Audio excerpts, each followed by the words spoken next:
Amén, mis hermanos. Hemos estado enfatizando y avanzando en nuestra serie de la familia, especialmente hablando de algunos ingredientes para hablar de la salud espiritual del matrimonio. Los últimos domingos hemos estado hablando de aspectos que tienen que ver con ingredientes que van a hacer que nuestro matrimonio sea más sólido, más estable y esté guardado de ciertos peligros.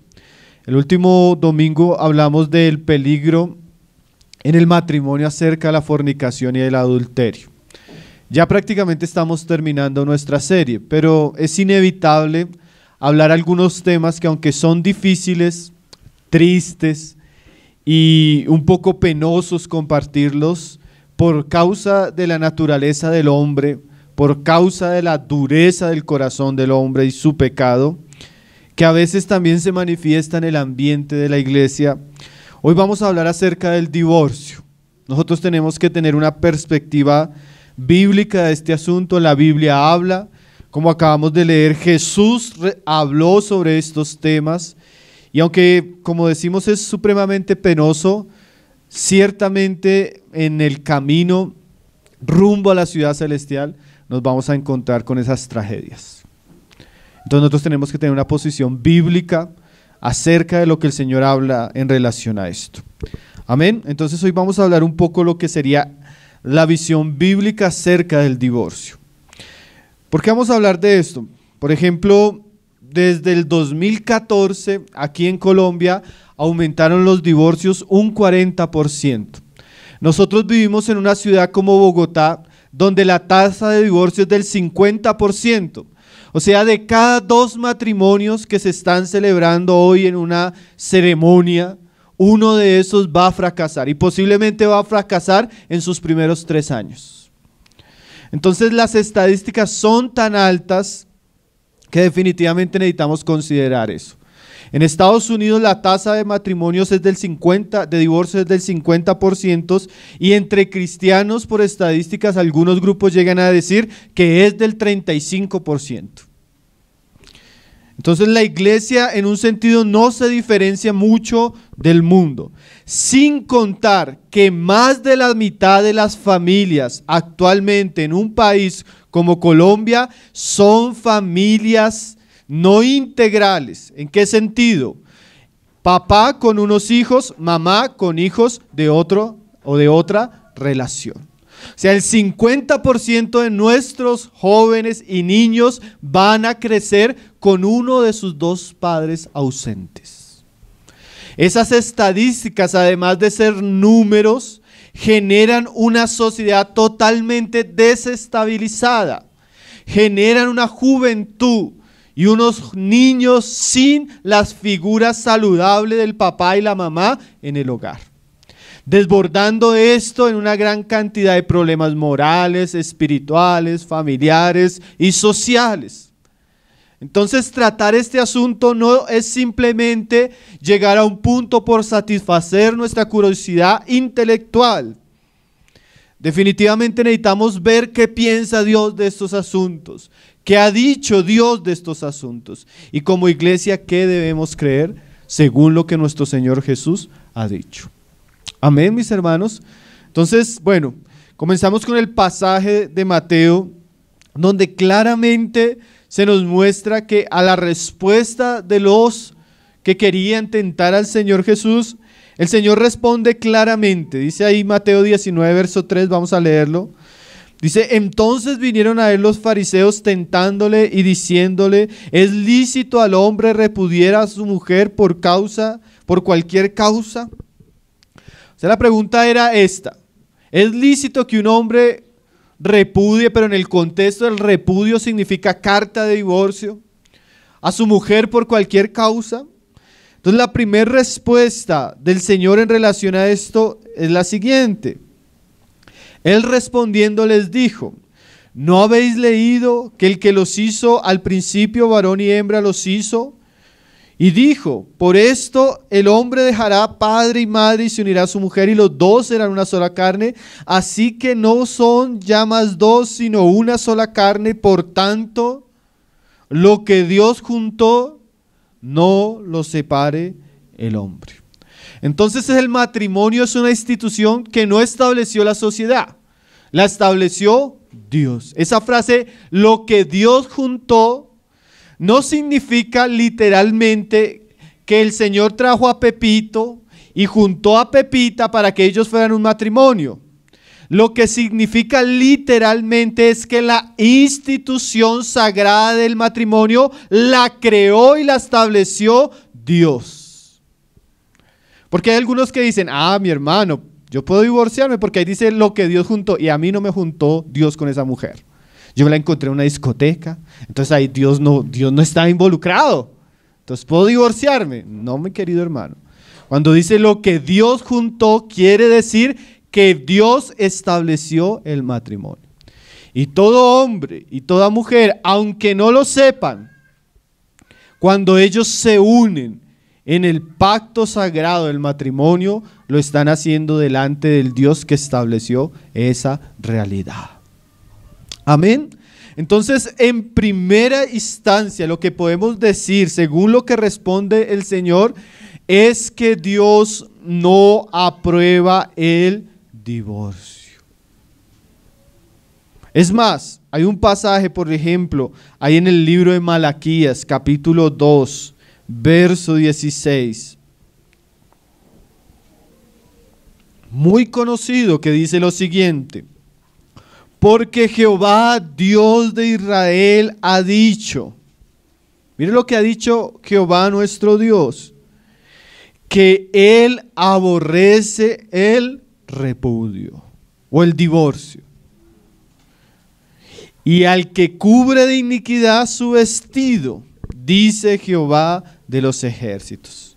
Entonces mire lo que dice: guardaos pues en vuestro espíritu y no seáis desleales. Los que conocemos la carta o el libro del profeta Malaquías saben que estos capítulos están hablando a los sacerdotes. Y el Señor le dice a los sacerdotes: yo aborrezco el repudio, ¿sí? Yo aborrezco el divorcio. Así que guarden sus espíritus. En un lenguaje, guarden sus corazones, guarden sus pensamientos, guarden sus palabras. Porque a veces la insolencia de la carne hace que alguna mujer o algún hombre, siendo cristianos, aún amenacen a sus parejas con el divorcio. Guarde su espíritu, mi querida hermana. Guarde su espíritu, mi querido hermano. El divorcio no es una opción para nosotros como cristianos. Sí. Fácilmente en nuestra generación el divorcio se ha vuelto legalmente express. Quiere decir que usted puede divorciar con 200 o 300 mil pesos en un día. Antes la sociedad y el gobierno protegía el vínculo matrimonial. Ahora esa protección se ha bajado bastante. Entonces nosotros debemos guardar nuestros espíritus, nuestros corazones, para no pensar como la gente de nuestros días piensa, que se casa y se divorcia, se casa o no se casa, se rejuntan y viven. Eso es una manera muy mundana en la cual nuestra generación se caracteriza, pero no así los hijos de Dios. Los hijos de Dios honran al Señor, y ser cristiano significa honrar al Señor en todas las áreas de nuestra vida. En el área personal, en el área familiar, en el área social, en el área laboral. Usted no es cristiano solo cuando viene a una reunión, un domingo. Usted es cristiano todo el tiempo. Si no lo es todo el tiempo, es un falso cristiano. Y de esos hay montones, que dice que creen en Dios, pero no obedecen lo que dijo Dios y lo que dijo Jesucristo y lo que nos dejó Dios en su palabra. Entonces aquí vemos la actitud de Dios hacia esto. ¿Por qué Dios es tan fuerte en su repudio hacia el divorcio? Mire lo que dice ahí el verso 13. Y esta otra vez haréis cubrir el altar de Jehová de lágrimas, de llanto y de clamor. Así que no miraré más a la ofrenda. ¿Qué quiere decir esto? Dios odia el repudio, odia el divorcio, repudia el divorcio, porque el divorcio trae lágrimas, llanto y tristeza al hombre, a la casa de Dios y al altar de Dios. El divorcio es cuando una persona se une en el matrimonio a otra, el hombre y la mujer. Separarlos es imposible sin que alguno de los dos quede profundamente afectados. Igual sus hijos. ¿Sí? El divorcio trae una tristeza tremenda, hermano. Trae un dolor tremendo. Trae heridas que a veces no se pueden borrar en los cónyuges y en los hijos. Entonces Dios está en contra por la naturaleza de la maldad que puede ocasionar esto en un hogar. Y no solo en un hogar, en una iglesia. ¿Sí? Estos tipos de circunstancias son circunstancias tan dolorosas, hermanos, usted no se imagina. Los que lo han vivido, los que hemos acompañado personas que lo han vivido, sabemos cuán traumático puede ser esto. Entonces el Señor dice ahí en el verso 14, más diréis ¿por qué? Dice el Señor, porque ellos no entendían por qué el altar estaba lleno de lágrimas y por qué Dios ya no recibía su ofrenda. Y es tremendo que hay gente que vive y hace y deshace y cree que puede acercarse a Dios y ofrecerle a Dios y piensa que Dios les va a recibir con el tipo de vida que están llevando. Dice, porque Jehová ha atestiguado entre ti y la mujer de tu juventud. ¿Por qué? Contra la cual has sido desleal. O sea que Dios está en contra de la deslealtad en el matrimonio. Podríamos decir así, cuando hay pecado en un matrimonio, fornicación o adulterio, como lo estábamos viendo la vez pasada, Dios está a favor de la víctima y en contra de aquel que cometió el agravio. ¿Sí? Y no quedarán inocentes. ¿Se acuerda el pasaje que leíamos? Dios les juzgará. Entonces, contra la cual has sido desleal, siendo ella tu compañera y la mujer de tu pacto. Para Dios el matrimonio es un pacto hasta que la muerte los separe.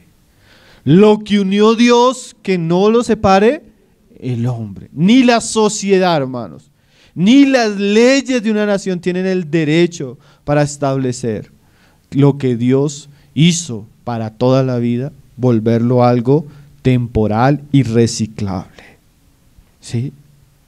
Entonces aquí vemos claramente la posición que Dios nos da en cuanto al matrimonio y en cuanto al divorcio.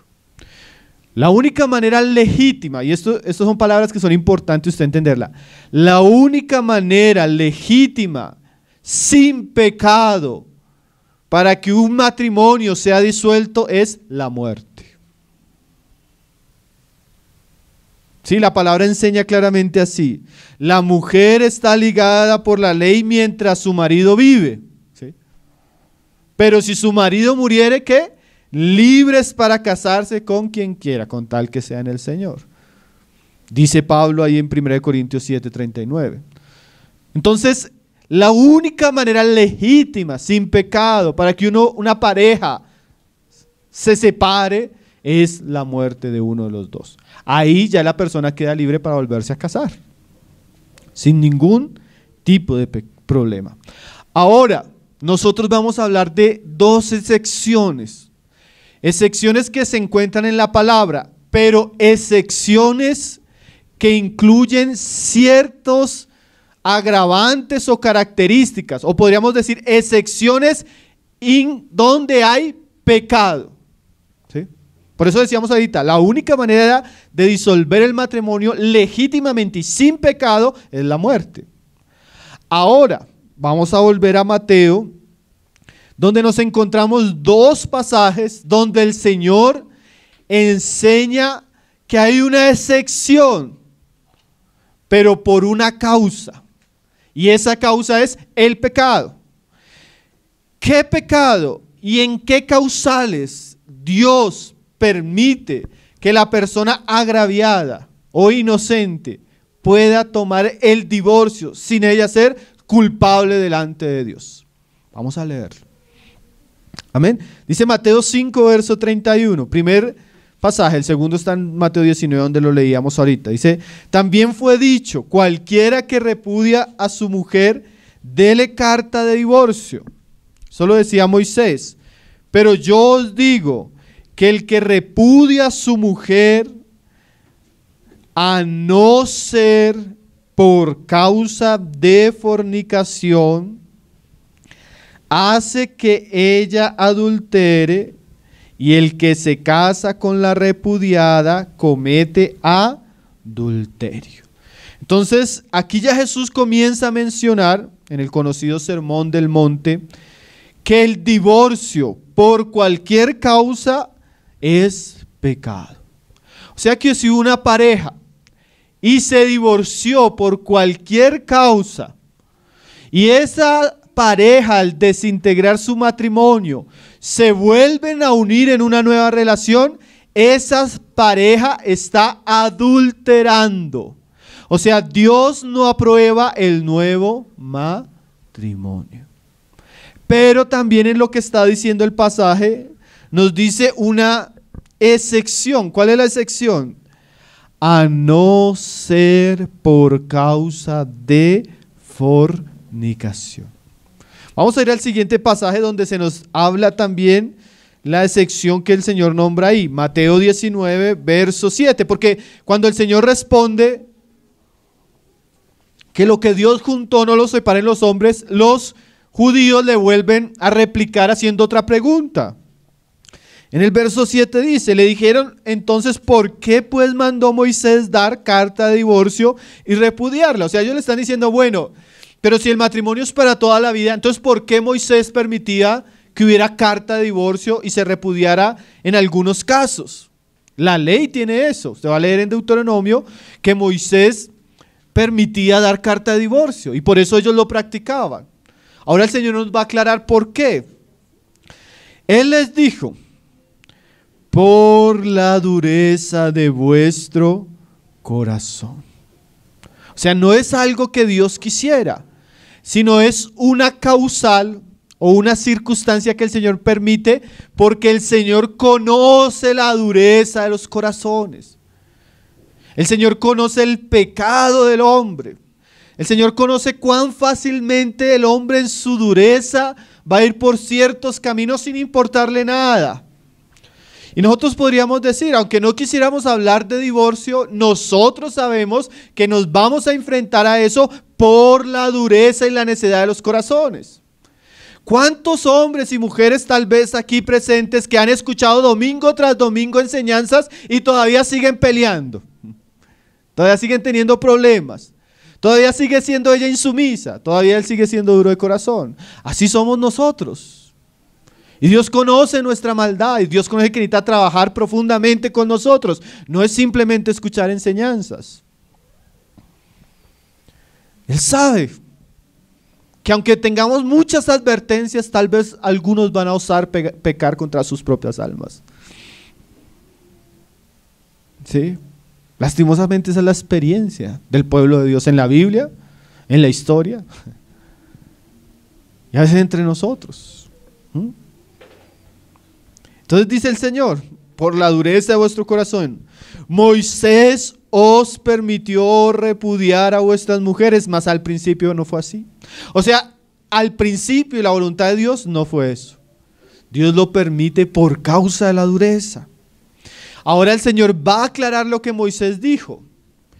Y yo os digo, ahí en el 9, cualquiera que repudia a su mujer, o sea, cualquiera que le da carta de divorcio a su mujer, y ahora viene la salvedad, porque el Señor va a decir la salvedad, salvo, que era lo mismo que había dicho Mateo 5, dice, por causa de fornicación, esa es la salvedad. Dice, y se casa con otra adultera y el que se casa con la repudiada adultera. O sea que el divorcio por cualquier causa, menos la salvedad, es un adulterio y Dios no permite un nuevo matrimonio. Miremos la salvedad, hermanos. Salvo por causa de fornicación. Ahora, el pasaje que decía Moisés, si usted quiere ir rápido, se encuentra en Deuteronomio 24, verso 1. Vamos a leerlo. El pasaje que estaban discutiendo Jesús con sus contemporáneos se encuentra ahí en Mateo 24, verso 1, que dice: cuando alguno tomare mujer y se casare con ella, si no le agradare por haber hallado en ella alguna cosa indecente, le escribirá carta de divorcio y se la entregará en su mano y la despedirá de su casa. Este era el pasaje. Entonces la discusión en ese pasaje, aún en los días de Moisés y en los días de los discípulos de nuestro Señor Jesús, es cuál era esa palabra ahí, cosa indecente. Porque dice ahí Moisés: si un hombre se casa con una mujer y haya cosa indecente en ella, le puede dar carta de divorcio. ¿Cuál era la cosa indecente? Algunos teólogos en la época, algunos rabinos, ¿sí? Por ejemplo, Hillel en el primer siglo, era un rabino muy importante. Hillel pensaba e interpretaba en los días del Señor Jesús, esa escuela de pensamiento estaba, que cualquier cosa indecente era cualquier cosa. Si ella no sabía cocinar, le podía dar carta de divorcio. Si ella no era amable, le podía dar carta de divorcio. Y eso comenzó a propagarse entre los judíos, tanto que ellos tomaban el matrimonio como algo muy desechable. Pero había otro rabino también muy importante, más conservador entre los judíos, que era Shammai. Y Shammai enseñaba a sus discípulos que esa cosa indecente, a la luz de otros pasajes del Antiguo Testamento, era la fornicación. Entonces él iba, por ejemplo, a los pasajes de Ezequiel o Jeremías, donde Dios mismo le decía a Israel que por cuanto ellos habían sido adúlteros y fornicarios, Dios los iba a repudiar. Entonces Shammai interpretaba que esa cosa indecente solo era cuando había habido fornicación, porque también era la única causa por la cual Dios había quebrantado su pacto con Israel. ¿Sí? Entonces hay esa discusión de pensamiento en la época de Jesús, y Jesús nos va a aclarar. Ahora, ¿por qué era tan difícil entender cuál era la cosa indecente? Porque esa palabra indecente en el hebreo solo aparece una vez, y es en este pasaje. Entonces no tenían como mucha base textual para saber qué era eso indecente. Ahora, más adelante, por la voz de los profetas y ahora por la interpretación de Jesús, entendemos cuál es el asunto indecente que permite o nos da una excepción para que haya divorcio, en este caso por un pecado sumamente grave. ¿Qué es la qué? Fornicación. Por eso yo les decía, la excepción es porque hay pecado. ¿Sí me está entendiendo? Sin pecado no hay una justificación válida para un divorcio en un matrimonio cristiano. Entonces, vamos a volver ahí a Mateo 19, verso 9. Dice Jesús: y yo os digo que cualquiera que repudia a su mujer, salvo por causa de fornicación. Bueno, hay una discusión en esa palabra fornicación. La vez pasada hablábamos la diferencia entre fornicación y adulterio. Fornicación, en el pasaje de Hebreos, se relaciona a la relación sexual de solteros. Eso es fornicación. Personas que no se han casado en el pacto del matrimonio, cuando están uniéndose sexualmente, están fornicando. En Hebreos, la otra palabra era adulterio. Adulterio es la relación sexual de personas casadas, fuera de su matrimonio, ¿cierto? Eso en Hebreos. En este contexto es diferente, porque usted debe entender algo, mi querido hermano y hermana. Cuando Dios pone las dos palabras juntas es porque Él quiere diferenciar en los dos asuntos. Pero en este contexto donde el Señor pone solo fornicación, Él no está queriendo diferenciar un pecado, sino Él está queriendo asociar una gama de pecados que Dios los considera conductas sexuales ilícitas. Porque la palabra porneia o fornicación, dependiendo del contexto, se refiere a la relación. Cuando hay varias palabras juntas, está especificando la fornicación o la relación sexual fuera y en pecado por un soltero. Pero dependiendo del contexto, esa misma palabra fornicación puede incluir todos los tipos de pecados sexuales. Y eso sucede mucho en la Biblia. Por ejemplo, la palabra salvación. Si usted la lee en el libro de Romanos, habla de la justificación y la vida eterna. Si usted la lee en el libro de los Salmos, habla cómo Dios nos cuidó de nuestros enemigos. Dependiendo del contexto, una palabra, el autor la puede usar de una manera o de otra.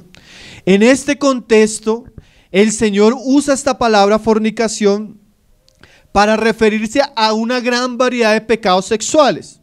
Porque esta gran variedad de pecados sexuales atentan contra la santidad y la honra del matrimonio.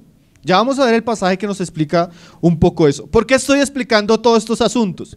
Porque hay una línea cristiana de hermanos, algunos serios, algunos muy legalistas, que piensan que en ningún caso puede haber divorcio. Y cuando ellos ven esta causal de fornicación, no se refiere a un pecado dentro del matrimonio, sino que se refiere a un pecado que se cometió antes del matrimonio en la preparación, porque dicen es fornicación, no era cuando eran casados, sino cuando eran solteros. Quiere decir que, por ejemplo, porque la ley hablaba de eso, que un joven se comprometía con una jovencita, y cuando llegaban al pacto del matrimonio, cuando ellos se conocían, él descubría que ella no era virgen. Y la ley decía que si él descubría que ella le había mentido, le podía dar carta de divorcio.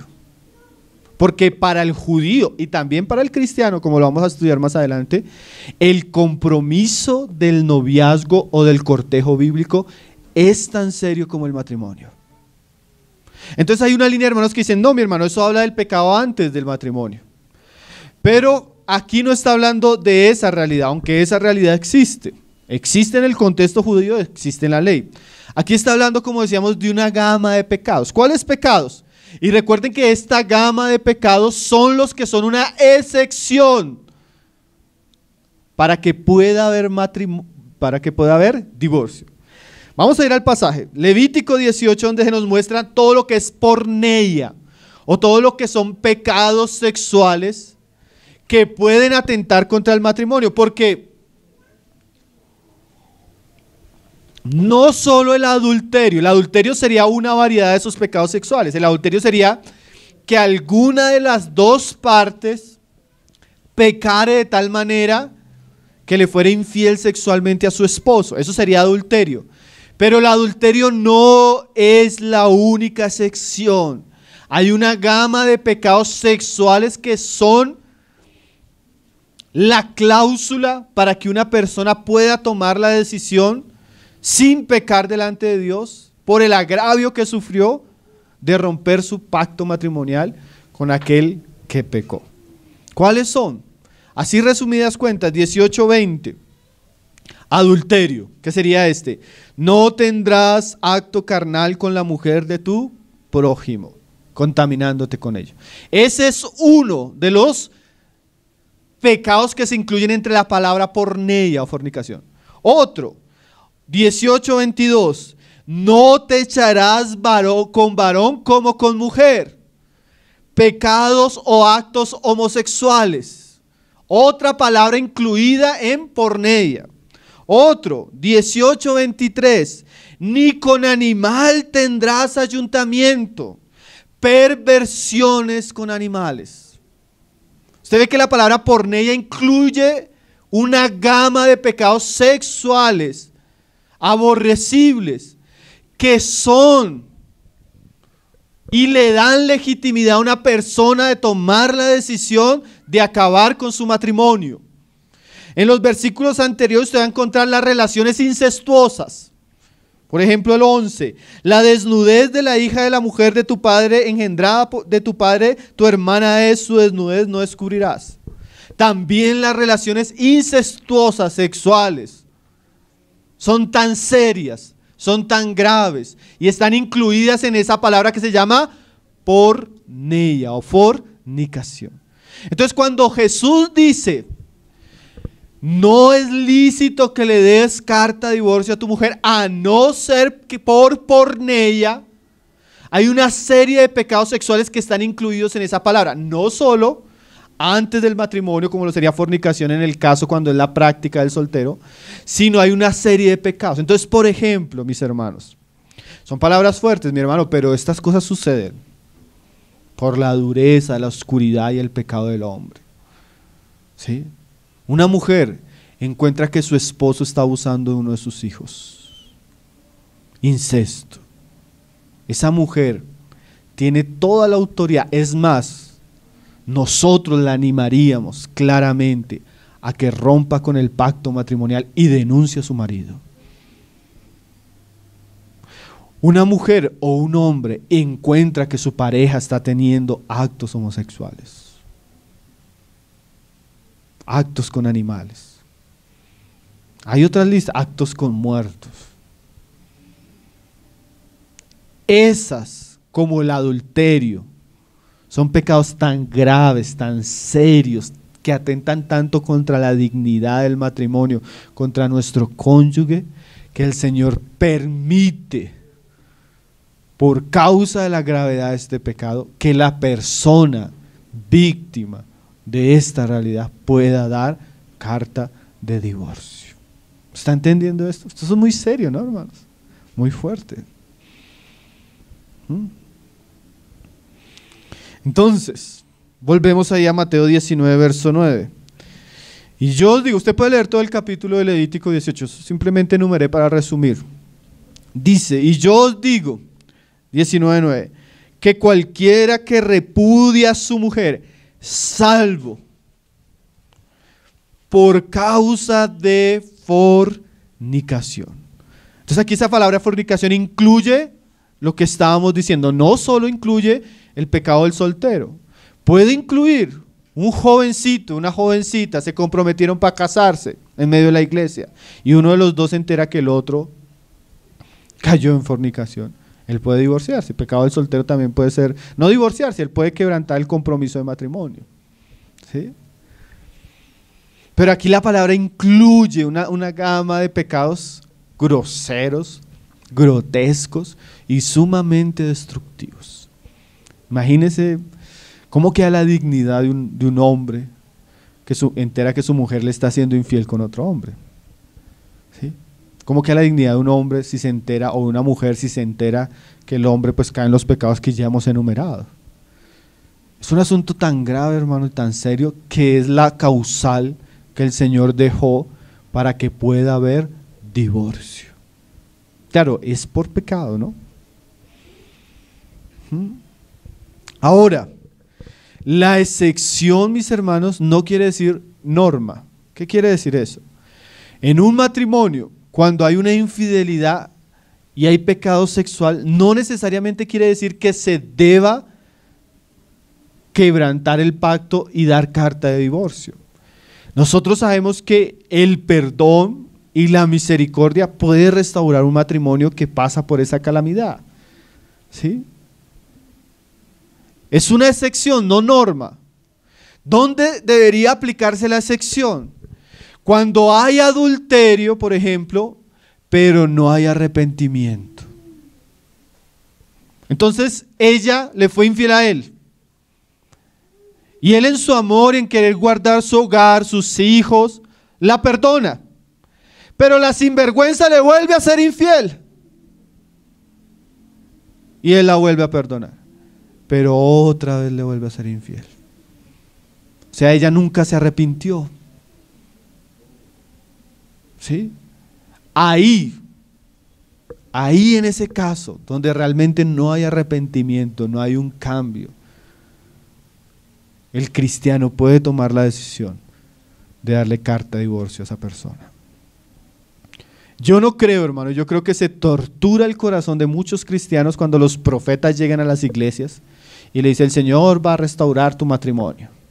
Y él le ha sido infiel con 3, tiene otra mujer y ya tiene hijos con la otra mujer. Eso es absurdo, hermano. Eso es la estupidez de esos falsos profetas que andan por ahí. ¿Sí? ¿Cuándo es la excepción? Cuando definitivamente la persona no quiere destruir su matrimonio, él quiere ser, pero él ve que su pareja realmente no se arrepiente, realmente no cambia, siguen lo mismo. Yo un día le decía a un hermano que estaba en una situación como esa: no, es que ella se arrepintió. Dele tiempo, no le ponga tan fácil las cosas, porque la persona fácilmente lo vuelve a hacer. Un día yo estaba, es que hay gente que es descarada, hermanos. Un día yo estaba con una pareja de la iglesia. Entonces él me decía, hermano Pablo, dígale a mi esposa que confíe en mí, que ya no tiene que desconfiar en mí. Y lo volteo yo a mirar. Sin vergüenza, le fue infiel hace un mes y le está pidiendo a ella que confíe en él. No sea descarado, la confianza no se exige, se gana. Es obvio que después de un pecado tan grave, ella desconfíe por un buen tiempo de usted. Es bueno que usted duerma en otro cuarto por un buen tiempo. Es bueno que usted sienta la vergüenza de la gravedad de su pecado. ¿Y sabe qué hizo el sinvergüenza? No volvió a la iglesia. Sí, porque algunos no se quieren arrepentir, hermano. Fue para ellos más fácil irse a la iglesia que restaurar su hogar de una manera sabia. Entonces, yo creo en el perdón, mi hermano, y promovemos la restauración del matrimonio, pero tiene que ser con principios bíblicos, como el arrepentimiento. ¿Sí? Dios nos perdonó. Sí, Dios nos perdonó muchas veces, pero el perdón de Dios incluye arrepentimiento y fe. Ahora, ¿en qué casos de haber restauración? Ella se arrepintió o él se arrepintió. Comenzaron un proceso de restaurar su hogar. El hombre no volvió a buscar a la mujer. El hombre cortó con la amante. El hombre confesó su pecado, pidió perdón a su esposa, a sus hijos, a la iglesia cuando la iglesia se involucraba. Comienza un proceso de restauración, ahí sí, ¿cierto? Pero en los casos, porque es que hermano, la dureza del corazón en estos asuntos es tremenda. Por eso Jesús enseña estas cosas. En los casos que no hay arrepentimiento, realmente no hay un abandono del pecado, puede haber un divorcio legítimo por la víctima. Yo he tenido hermanos que yo les he dicho, mi hermano, ya hemos orado por algunos años, ya hemos esperado, pero el pecado de esa mujer repetitivo, usted ya no lo tiene que soportar por su dignidad como hombre, por su dignidad como cristiano. Y los apoyamos cuando hacen su divorcio, porque hay divorcios que son legítimos. La víctima no es culpable del pecado. ¿Ahí quién serían los culpables? El transgresor. Y recuerde, Dios está contra el transgresor y a favor de la víctima. Así la iglesia también. Cuando hay un hermano que víctima de infidelidad y de ese pecado sufre la tragedia del divorcio, nosotros como iglesia estamos ahí para acompañarlo, para restaurarlo, porque Dios está a favor de él, ¿cierto?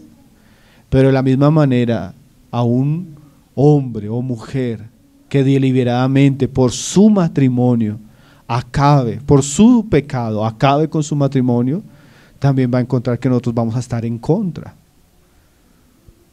Yo una vez tuve el caso, es que estos son cosas que uno no quisiera pasar, pero pasan. Una pareja, cristianos, al año, divorcio por el pecado de él. Y el hombre, además de haber pecado, de haberse endurecido, no escuchó consejo, no escuchó nada, se fue. Y al año volvió el sinvergüenza. Es que no, yo he ido a muchas iglesias, pero nunca he escuchado una palabra así como los hermanos, la comunión. Bueno, comienza a congregarse. No habían pasado meses. Hermano, mire que me está gustando una hermana. Imagínese el sinvergüenza. Descarado. Es que hay gente que es así, hermanos, descarada. Y yo, sí, mi hermano, por lo que usted hizo, delante de usted no debería volverse a casar, mi hermano. Porque usted estaría adulterando. Y la persona con quien se case. ¿Cuál fue la decisión? Irse a la iglesia. Porque a veces la gente prefiere seguir en su pecado que cambiar. Pero nosotros, ¿cómo íbamos a permitir un nuevo matrimonio entre la iglesia, hermano? Una persona que pecó así. ¿Pueden creerlo? Esto es de la vida real, mis hermanos. Entonces, Mateo 19:8 dice, salvo por causa de fornicación. Y se casa con otra adúltera, y el que se casa con la repudiada, ¿qué? Adúltera. Ahora vamos a ver otra excepción. Esta es la de Jesús. Pablo nos da otra sección, pero también en ciertas circunstancias, que no es una norma, es una sección. Vamos a ir a 1 Corintios, capítulo 7, verso 10. Entonces algunos comenzarán a preguntar, que es una pregunta que en estos temas surge mucho. Hermano, y en los casos de violencia intrafamiliar, en los casos de abandono, en los casos donde hay riesgo de los hijos o del cónyuge, en los casos donde hay alcoholismo, drogadicción, o sea, si el divorcio es solo la excepción en los casos de fornicación, pero hay estas circunstancias, ¿qué pasa? Bueno, antes de ver la segunda sección que Pablo nos dice, que porque estamos en el mismo pasaje, ahí en el capítulo 7, verso 10, encontramos no un pasaje que nos hable o nos dé libertad para el divorcio, pero sí un pasaje que nos muestra qué puede hacer un cristiano en alguna de estas causales. Hay violencia en la familia, o el hombre es un vago y no responde, no provee en la casa, ¿sí? O tiene problemas de drogadicción, o es un borracho que llega y rompe las cosas y está en peligro los niños. ¿Qué puede hacer un cristiano en ese caso? Si él no puede divorciarse solo en el caso de fornicación. Entonces dice ahí, 1 Corintios 7, 10, dice: pero a los que están unidos en matrimonio mando no yo sino el Señor, que la mujer no se separe del marido. Y aquí Pablo también, porque conoce la dureza del corazón, dice: y si se separa, esta separación no es divorcio, no es carta de divorcio, es separación, ¿sí? Dice: quédese sin casar o reconcíliese con su marido. Entonces, ¿cuál es la opción? Hay un matrimonio que está pasando por eso y el cristiano no puede divorciarse porque no hay fornicación. ¿Cuál sería lo que puede hacer en un caso extremo como los que estamos diciendo? Separarse y quedarse sin volver a casarse, o reconciliarse con su pareja. Entonces nosotros a veces tenemos aún casos de hermanos que a veces por pecado o por circunstancias. Nosotros tuvimos una vez el caso de una pareja de jóvenes cristianos que se les murió un hijo. Y ella quedó tan afectada emocionalmente que no quería saber nada de él. Y el hermano pues estaba cargado porque no sabía qué hacer. Entonces nos preguntó que qué hacía. Ella lo estaba echando de la casa. Toda hora lo estaba echando. Entonces le dijimos: mi hermano, aquí hay una excepción.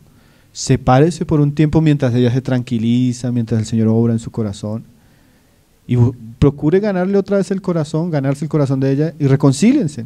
Y así fue, ¿sí?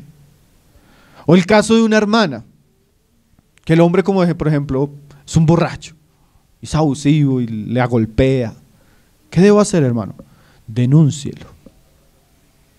Denúncielo. Usted no tiene que por qué soportar maltrato ni físico, ni emocional, ni sexual. ¿Sí? Ahora, no se puede divorciar, pero ¿qué puede hacer? Sepárese. Claro, estos son casos también serios, ¿sí? La Biblia le permite separarse, a ver si su cónyuge se arrepiente y pueden reconciliarse, o si definitivamente por la providencia y por el pecado de la otra, usted debe quedarse solo. Aquí no es divorcio, acá es separación. La segunda causal de divorcio, vamos a leerla ahí, está en el verso 15. ¿Sí?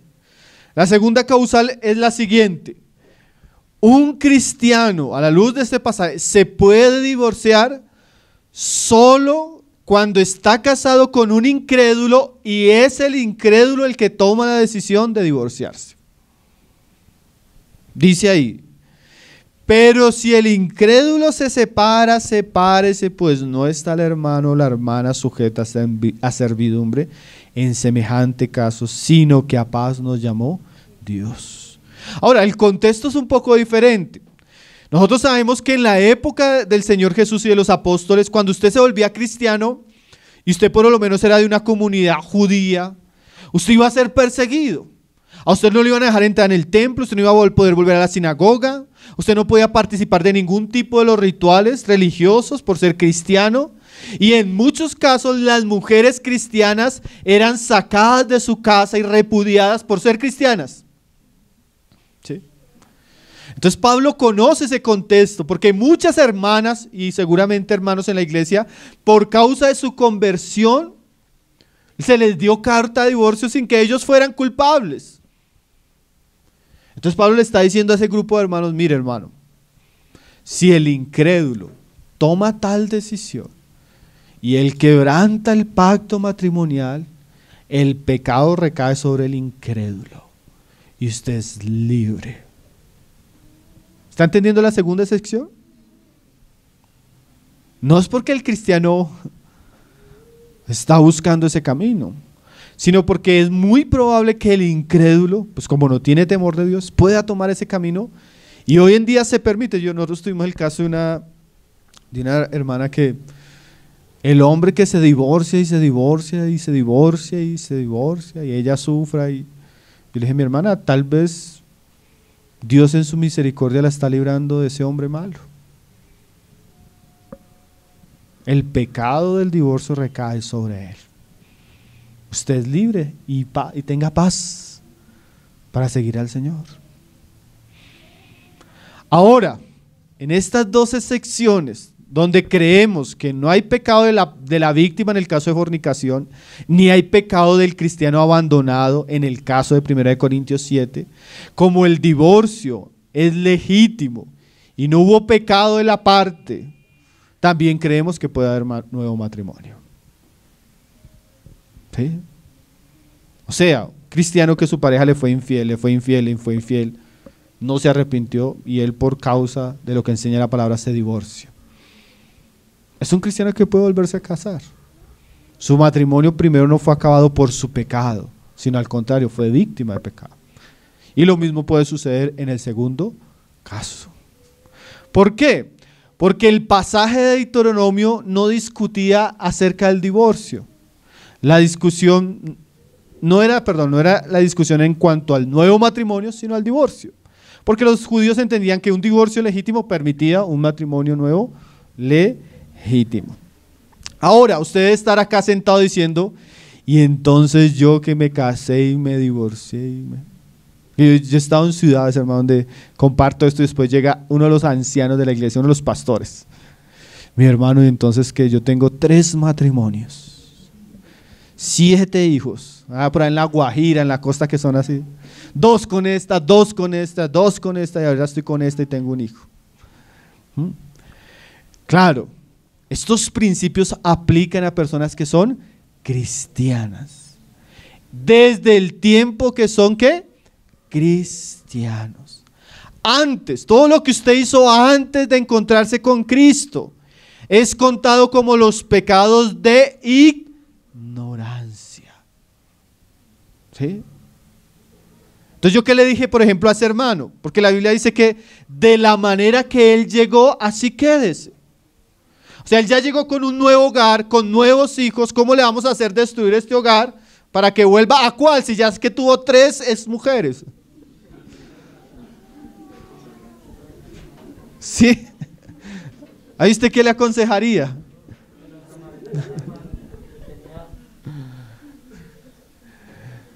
Entonces, esos pecados son contados como pecados de ignorancia, que se entiende que la persona los cometió antes de Cristo y que ahora lo que se le dice es, por lo menos trate de conservar este matrimonio, hermano.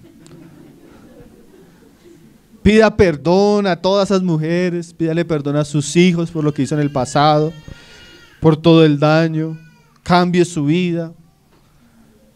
Pero ya no se puede hacer eso con el pasado, ¿sí? De la manera que ya llegó, debería quedarse. El problema es cuando eso sucede entre cristianos, hermano, siendo ya cristiano. Eso sí es todo un problema, mi hermano. Estos casos hay iglesias que tienen que enfrentar estas situaciones aún entre sus pastores, entre sus líderes. Y es terrible, hermano. Entonces el pastor se divorcia de la pastora. La pastora se casa con uno y monta una iglesia. El pastor se va, se casa con otra y monta otra iglesia. Hermano, si usted comienza a seguirle la pista a los cantantes cristianos y a los pastores, tienen todo un historial vergonzoso. Pero es que eso se permite hoy en día. ¿Sí? No debería ser entre nosotros. ¿Saben qué respondieron los discípulos ahí en Mateo 19, verso 10, a la respuesta del Señor Jesús? Mateo 19, verso 10. Le dijeron sus discípulos, si es así, o sea, si el matrimonio es para toda la vida, si es así la condición del hombre con su mujer, no conviene casarse. Terrible la cultura como ya estaba decadente, que ellos dicen, no, si es así, no. O sea, si yo me puedo casar y no me puedo divorciar, no, mejor no me caso. Y eso uno se lo diría a los solteros. El matrimonio es para toda la vida. Si usted tiene otro tipo de ideas, no se case. No se case. Y hermanos que ya están casados delante de Dios y delante de los hombres, el matrimonio no es algo desechable para toda la vida. ¿Hay problemas? Todos los hogares tienen problemas. Después de usted escuchar esta serie, usted dice como hombre, no, pero todo lo que enseñó el hermano Pablo no es, yo no lo vivo.